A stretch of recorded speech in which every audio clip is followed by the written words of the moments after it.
ఈరోజు వావిలాలపల్లి 51వ డివిజన్ నుండి బీజేపీ అభ్యర్థిగా నామినేషన్ దాఖలు చేస్తున్నాను.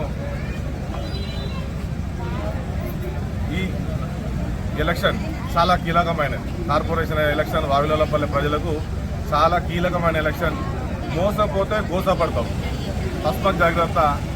మా అక్క చెల్లెళ్లకు, ఆడబిడ్డలకు, మా అన్న తమ్ములకు, మా మిత్రులకు, శ్రేయోభిలాషులకు ప్రతి ఒక్కరికి పేరు పేరున తెలియజేస్తున్నది ఏంటంటే మనం గత 11 సంవత్సరాల నుంచి వెళ్ళి 10 సంవత్సరాల క్రితం 2014 నుంచి వెళ్ళి 2020 వరకు పోటీ చేసినాను. మళ్ళీ 2020 నుంచి వెళ్ళి 25 వరకు మన జనవరి వరకు మా పదవి కాలం అయిపోయింది.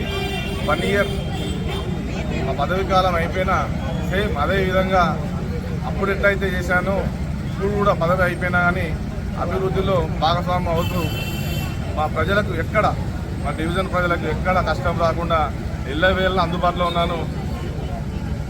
అభివృద్ధి గత 10 సంవత్సరాల క్రితం చీకటిమయంగా ఉన్న వావిలాలపల్లెను, అధ్వానంగా ఉన్న వావిలాలపల్లెను ఎంతో వెలుతురు తీసుకొచ్చి అభివృద్ధి చేయడం జరిగింది. ఇంటర్నల్ రోడ్స్ కానీ, డ్రైనేజీలు కానీ, ఇంటింటికి లైటు, ఇంటింటికి డ్రైనేజ్, ఇంటింటికి నల్ల. మా ఆడబిడ్డలను కింద బయటికి తీసుకురాకుండా నీళ్ళ గురించి ఎక్కడ కొలవలేదు నేనున్నా అని చెప్పేసి ప్రతి ఇంటికి దాదాపు 11 సంవత్సరాల నుంచి వెళ్ళి కష్టపడుతున్నాం మనం. అదేవిధంగా ఏంటంటే గతంలో చేసిన వాళ్ళు అసలు కార్పొరేటర్ అంటే ఎవరో తెలియదు మాకు. గతంలో కార్పొరేటర్ అంటే తెలియదు. నేను కార్పొరేటర్ అయిన తర్వాత నేను మీ దగ్గరికి వస్తున్నా అని చెప్పేసి, కార్పొరేటర్ అంటే ఏందో మా ప్రజలు తెలియాలంటే ఈ వస్తువులు కార్పొరేటర్ అని చెప్పేసి ప్రతి ఒక్కరికి తెలియజేసే విధంగా నేను నడుచుకున్నాను. మా డివిజన్ ప్రజలకు ఇంకా ముఖ్యంగా తెలియజేయాల్సింది ఏంటంటే గతంలో ఇక్కడ ఉన్న ఇదే చౌరస్తాలో టెంపుల్స్ కానీ, హనుమాన్ టెంపులే కావచ్చు, దుర్గామాత టెంపులే కావచ్చు, మా పోచమ్మ బోనాలే కావచ్చు, ఎవరు చేయలేదు. శ్రీరాముని కళ్యాణం ఇవన్నీ మనం ఎక్కడికి పోకుండా మన డివిజన్లో చేసుకుంటున్నాం. కాబట్టి ఇక ముందు కూడా ఇలా జరగాలంటే నాకు అభివృద్ధికి పట్టం కట్టండి. మనందరం ఏకతాటిపై ఈ సంవత్సరాలకి వెళ్ళి మనం చేసుకుంటున్నాం. ఎవరో వస్తారు ఏదో చేస్తారు అంటే మాత్రం మోసపోతాం.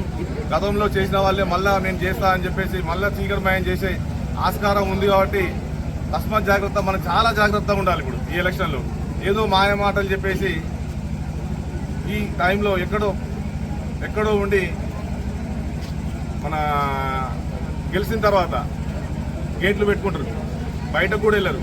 ఓన్లీ పదవి అనుభవించడానికి వస్తారు తప్పితే ఏదో ప్రజలకు చేయాలనే కాదు. వీళ్ళు వచ్చేది, నేను వచ్చేది సేవకునిగా, ప్రజా సేవకునిగా ముందుకు వచ్చినాను. కాబట్టి మీరు నన్ను ఆశీర్వదించండి. మళ్ళీ చెప్తున్నాను, మనం మోసపోతే గోసపడతాం. గతంలో చాలా గోసపడ్డాం, చాలా అనుభవించినాం.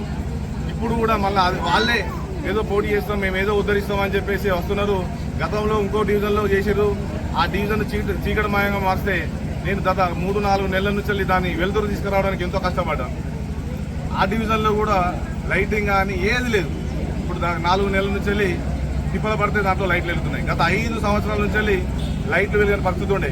మళ్ళీ వాళ్ళే పోటీ చేస్తాను వస్తున్నారు. కాబట్టి రకరకాల ఈక్వేషన్స్తో వస్తున్నారు, రకరకాల గొడవలతో వస్తున్నారు, ఏదో రోమలు లేపుకుంటూ వస్తున్నారు. కాబట్టి దాంట్లో ఆ ఊబిలో మనం పడద్దు. అసలుకే వావిలాలపల్లె ప్రజలారా, మన 51వ డివిజన్ ప్రజలారా అస్సలు కూడా మనం తస్మాత్ జాగ్రత్త ఉండాల్సిన అవసరం ఉందని చెప్పేసి తెలియజేసుకుంటూ ఈరోజు ఇంత పెద్ద ఎత్తున వచ్చి నన్ను ఆశీర్వదించినందుకు చాలా కృతజ్ఞత తెలుసుకుంటున్నా, ధన్యవాదాలు చేసుకుంటున్నా.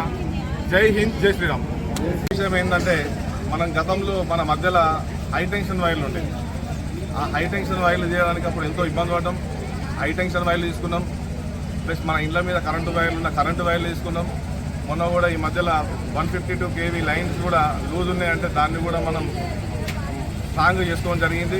ఇప్పుడు రాబోయే కాలంలో నేను చేయబోయే విషయాలు ఏంటంటే మనకి ఏదైతే హైటెన్షన్ వైర్లు ఉన్నాయో అది ఇప్పుడు సాధ్యమయ్యేది సెంట్రల్ మినిస్టర్ బండి సంజయ్ అన్న గారు ఉన్నారు. కాబట్టి ఆ వైర్లు కూడా తీయడానికి నేను కృషి చేస్తానని చెప్పేసి, ముఖ్యంగా మనకు వైర్ల సమస్య మన వావిలాలపల్లె ప్రజలకు ఏంటంటే మొత్తం తల మీద వైర్లు ఉన్నాయి.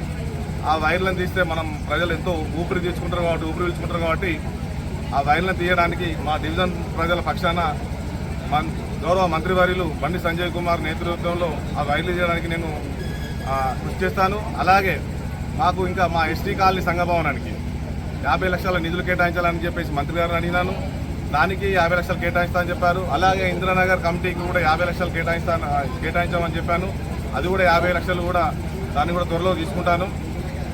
మన రామాలయం పార్క్, అది రామాలయం పార్క్ వావిలపల్లి రామాలయం పార్కును దాన్ని అతి త్వరలోనే సింథటిక్ ట్రాక్గా ఏర్పాటు చేసి దాన్ని కూడా అభివృద్ధిలోకి తీసుకొస్తానని చెప్పేసి మా 51వ డివిజన్ ప్రజలకు తెలియజేస్తున్నాను.